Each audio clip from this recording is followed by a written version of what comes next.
Maal balaan akkasii maal salphinni akkasii biyya Arabaa Beeruut keessa gugubattee hojjettee jiraattee biyya ofii keessatti biyya abbaa ishee keessatti immoo aaran galfadha nan boqodha jettee yeroo dhuftee ajjeefamtu nama gaddisiisu. Kanaa ol maaltu nama gaddisiisa dhugaa waaqa.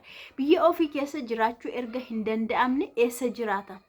Biyya namaa keessattuu namni biyya namaa keessattuu hin jiraata akka fedhetti. Garuu biyya ofii keessatti yeroo ajjeefamu namni akkam nama gaddisiisa.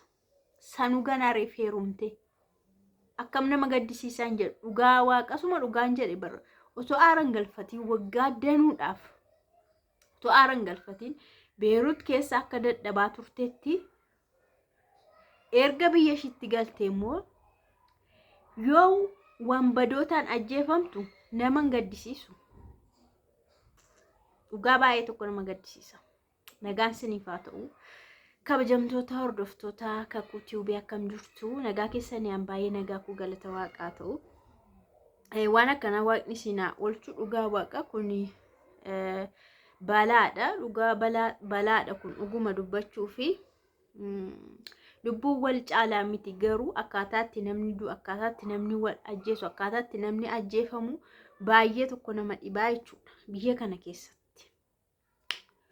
Egaa askootti jechuudha taateen kun kan ta'e askoo keessatti ta'e jechuudha. Askootti ta'e mucaanni waggaa dheeraadhaa fi mucayyoonni Beeruut keessa kan hojjechaa turte. Waggaa dheeraadhaaf kan isheen Beeruut keessa hojjechaa turte. Maatii ishee baay'ee gargaaraa turte. Maatii ishee jijjiiraa turte. Itti fuftee ofii ishees waan tokko erga godhattee booda gara biyyaatti dhufte jechuudha. Gara biyyaatti dhuftee gaa'ela dhaabbattee jechuudha. Saanummi sirroodha baay'ee. Namni hawwii baay'ee keessa darbee bakka waggaa baay'ee hawwee waan kana bira ga'uudhaaf keessattuu yeroo biyyoota namaa keessa jiraatan immoo baay'ee wanti nama barbaachisu baay'eetu jira. Yoomin bira gahaa, yoomin akkas godhadha, yoomin gaa'ela dhaabbadha, yoomin dahaa kan akka hiriyoota koo yoomin ilmoo godhadha kan jedhamu hawwiinsaa qoftiyyuu garan qabu jechuudha lakkaa'amee dhumu. Hawwii kana hundumaa keessa darbitee dadhabbii baay'ee keessa darbitee erga biyya dhuftee gaa'ela dhaabbattee jechuudha. Gaa'ela ishee erga dhaabbattee ji'oota waggaa hin guunne baay'ee ji'ootadha waggaa hin guunne dubartiin kun jechuudha waggaa hin guunne. Egaa akkamti duuteree?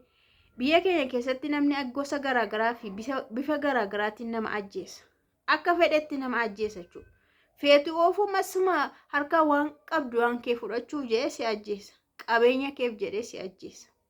Wanbadee baay'ee jira, hattuu baay'ee jira jechuudha. Waaqni isaan haa ifatu malee. Dhugaa waaqaachuu baay'ee nama gaddisiisu. Taaktikii yookaan wanti isaan fayyadaman yeroo yerootti maal jedhama waan isaan fayyadaman yeroo yerootti baay'ee tokko bira ga'uun baay'ee ulfaataa jira jechuudha. Seerri jara to'achuun baay'eetti ulfaatee warra akkanaa jechuudha. Warri kun maal godhu seetan uffata poolisii uffatanii warra deemanidha jechuudha. Dubartiin kun heerumtee jiraachuu eegaltee jechuudha. Mana ishee ifattee sanuu garaatti baatteetti mootii.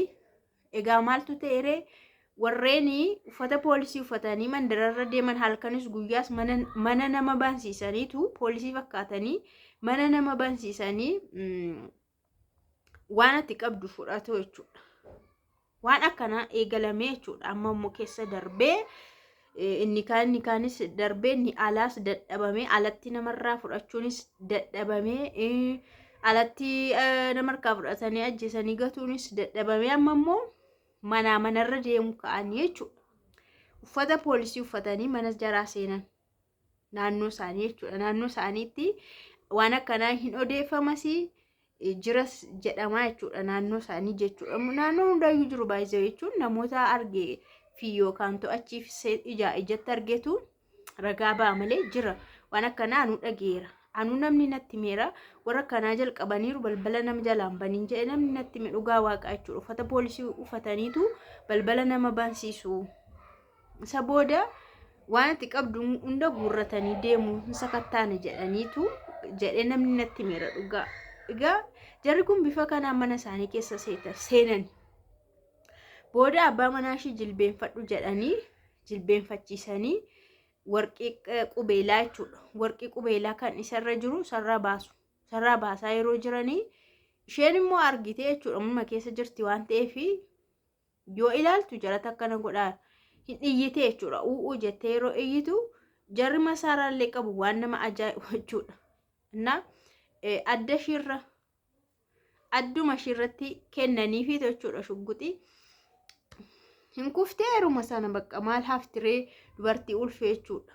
Shugguxii raamdii meeshaa raamdii kufteeyyuu waa ta'uu dandeessi dubartiin ulfaa jechuudha. Addatti kennaniif. Akkasti mul'ata ishiis maalii ishiis da'uu ishiis mucaa ishiis furattee godaantee jechuudha. Baay'ee nama hin gaddisiisu kun dhugaa waaqa. Biyya ofii keessatti akkamitti jiraata? Biyya ofii keessatti akkamitti jiraachuun danda'ama? Akkamumatti jiraachuun danda'ama? Dhugumaan baay'ee nama gaddisiisa jechuudha. Taateen akka kana. Namni hanna akka hatuu fi maalsaa waliinsaa hin beekamne jechuudha bakka. Akkamitti akka namni mana si bansiisu akkamitti akka hanni eegalame amma suruma keessa bahee jira jechuudha. Dhugaa waaqa. Akkasti obboleettiin keenya jechuudha waggaa dheeraadhaa fi biyya Beerut keessatti kan dadhabaa turtee dhufteetoo aaran galfatiin hawwii ishii yookaan mucaa ishii itoo hin haammatiin itoo hojaa hin argiini mucaadhuma ishii furattee deemtee jechuudha. Baay'ee tokko nama gaddisiisa dhugaa waaqa. Lubbuu lama wal faana darbee jechuudha. Dhugaa baay'ee ulfaataan hin beeku garuu maaltu akka achas bahaa jiru maaltu akka dhumarratti maaltu akka ta'u hin beeku garuu waaqni nama haa eegu malee jarattii budaa kanarraa waaqni nama haa eegu seexanoota kanarraa nama haa eegu malee biyyi kun baay'ee sodaachisaadha jechuudha. Dhugaa waaqa jechuun baay'ina isaanii fi mala isaan ittiin hojjetanii to'annaan iyyuu hin danda'u jechuudha jira. Dhuguma baay'ee garmalees baay'ataniiru jechuudha. Kallattii garaa garaatiin waan isaan hojjetan baay'ee garmalee baay'ataniiru jechuudha. Kanaaf baay'ee tokkoon gadda'anii dhugaa waaqaa jechuun lubbuun waliin caalu. Namoonni baay'een garuu warreen mana namaa keessatti jechuun osoo akka fedhanii too hin jiraatiin, akka fedhan otoo hin uffatiin, waan fedhan osoo hin nyaatiin, osoo akka barbaadan bahanii galiin hidhamanii akka nama hidhaa keessa jirutti waggaa dheeraadhaaf hidhaa keessa jiraatanii yeroo galanii waan barbaadan waan hawwan tokko bira gahanii yeroo dhaban baay'ee nama gaddisiisa dhugaa waaqa. Waaqni lubbuu ishee amaaru dhugaa waaqa. Maatii isaaniif jajjabina haa kennu. Waaqayyo garuu warra akkas godhe kana hin dhiisu. Yaa seerrillee suuta bira hin gahaa. Yeroodhaaf akkas taasisan illee dhokatanii hin hafanii badaniis hin hafanii. Seerri suuta bira hin gaha. Garuu waaqayyo dhugaa firdii isaa hin dhiisin dhugaa. Lubbuu lama jechuun baay'ee tokko ulfaata jechuudha. Dadhabbii baay'ee keessa darbitee yeroo itti ishee mucaa ishee arguudhaaf kaatutti kana yeroo irraan gaanu waaqayyo isaa haa faradhu. Dhuguma isin baay'ee tokko nama gaddise waan jibbisiisaa wayiiti kun. Mee iyyiteemni numa iyyitee yookaan afaan hidhuudha dhugaa waaqachuun meeshaalee gurratanii haa deemanii nama isa ajjeesan kun baay'ee tokko hin ulfaata nama ajjeesu. Namni deebi'ee dhufu warqii yoo fudhatanis warqiin illee hin deebi'a. Meeshaan kamuu deebi'ee dhufu garuu namni deebi'ee dhufu abadan. Namni deebi'ee dhufu garuu maal jedhu dhugaa baay'ee tokko nama gaddisiisa.